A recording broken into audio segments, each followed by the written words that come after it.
का हो भौजी, लागत आजकल भैया तरफ ध्यान देल छोड़ देले बड़े। तारोट झुराई लगता।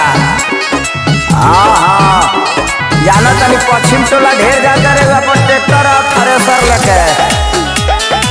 बिया एगो सुनो भौजी भैया पतन का तुझा खाना जब देखा बर्बाद होता है अपने घर। ये देखो छोड़ के ना पता रहा तरह तरह के। भौजी भैया पतन का तुझा खाना जब देखा बर्बाद होता है अपने घर। अरे रुजु मना के थारे सरी उठा ले दुई बुझा धरवाले सुना है देवर जी जाने कौन मजा उनका में पावेले रोज हमारे भतार से दबावेले।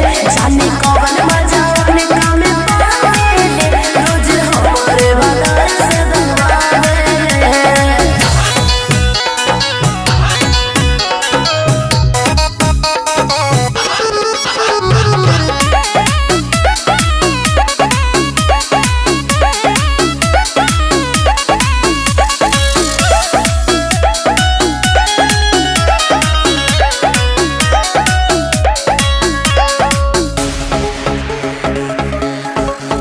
हाँ गाँव भाव के लोग कर देखा तहरा हनियाए भौजी। अच्छा ऊपर गेहूँ काटस आधारा ले बतनिया रहे भौजी। अब हमरा से बर्दाश्त ना होई।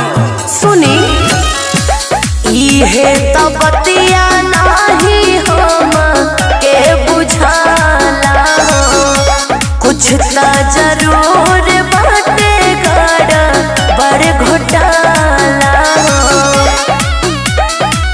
दोसर के डाले नहीं कहला महटिया जाने कौन मजा उनका में पावेले रोज हमारे भतार से दबावेले। जाने कौन मजा उनका में पावेले रोज हमारे मराद से दबावेले। जाने कौन मजा